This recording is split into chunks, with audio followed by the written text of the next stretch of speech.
Les circonstances de la vie se suivent, se ressemblent parfois, mais jamais n'ont pas les mêmes noms. Mesdames et messieurs, bonjour et bienvenue à ce journal sur Guérit TV Monde. Direction département de Lomé. Nous allons à Porto Novo pour dire que la voie qui relie le quartier Onsa à la commune d'Avrancourt, passant par Malek Bakbo, végète dans une monstre obscurité.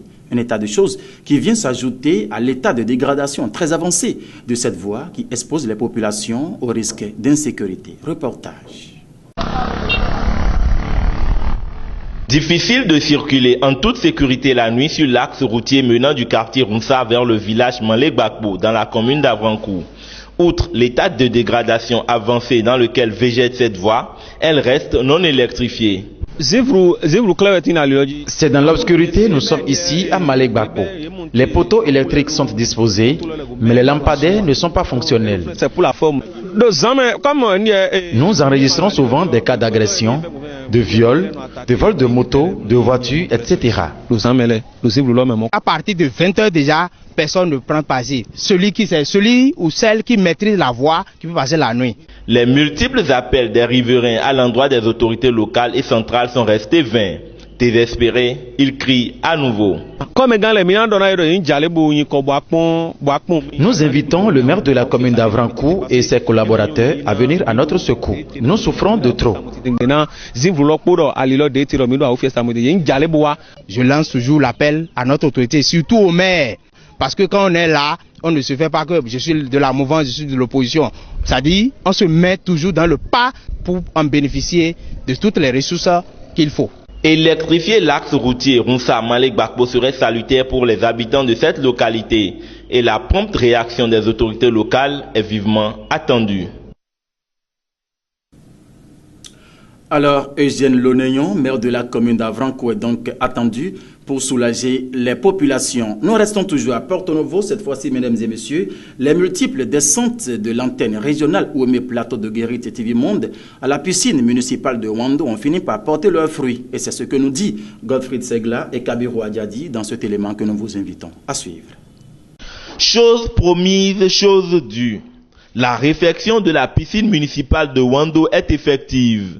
Elle est à nouveau fonctionnelle et cette promptitude est à l'actif de Hippolyte Akpata, chef du 5e arrondissement de la ville de Porto Novo, qui a su réagir aux plaintes des usagers du dit centre. Je remercie tous les jeunes qui se sont préoccupés de l'état de dégradation très avancé de la piscine municipale, qui ont exprimé leur mécontentement. Mais en son temps, nous avions essayé de les rassurer. Nous leur avions dit que la mairie s'apprête pour réparer la piscine, pour réparer les installations. Mais aujourd'hui, c'est chose faite. Vous avez vu, la mairie a tout repris et la piscine a commencé à reprendre normalement.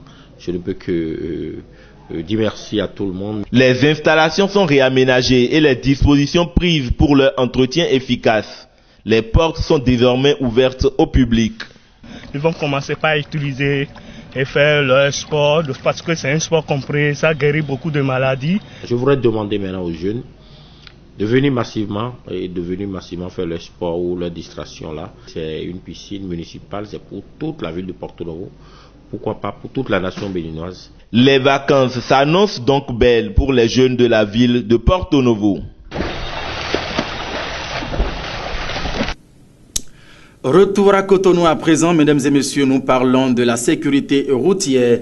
Dénoncé il y a de cela quelques jours en arrière, les feux tricolores du carrefour Trésor, ici même au cœur de la ville de Cotonou, sont actuellement enlevés, suspendus à un fil électrique. Entre-temps, l'inquiétude des populations est de savoir si cela ne va pas céder un jour. Un retour à nouveau sur ce carrefour. Aujourd'hui, l'équipe de reportage constate ce que voici. Suivons plutôt.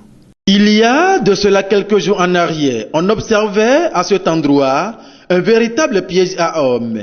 Les feux tricolores non fonctionnels et qui pendaient au-dessus des têtes de tout usager qui y passaient. Les autorités attendraient-elles qu'un incident de taille ait lieu avant de réagir?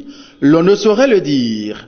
Aujourd'hui, ce véritable piège à hommes a été enlevé. Mais cela résolverait-il la situation? Ces feux tricolores n'ont-ils plus d'importance vu qu'ils sont non seulement inactifs, mais aussi enlevés au lieu d'être réparés? En tout cas, les cas d'accidents et d'embouteillages sont très fréquents à ce carrefour.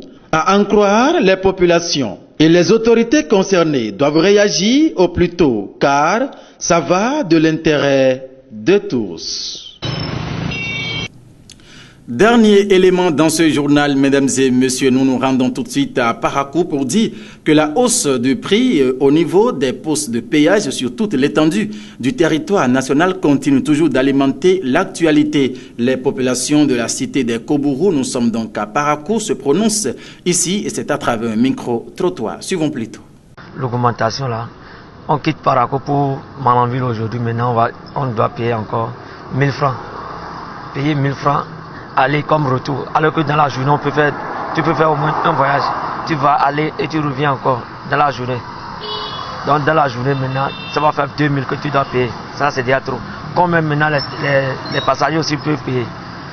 Donc si tu dis aux passagers maintenant de payer maintenant 3000 ou 4000, ne peut pas, ils refusent. Pour moi c'est une bonne chose, c'est pour régler les questions de développement par rapport à nos villes.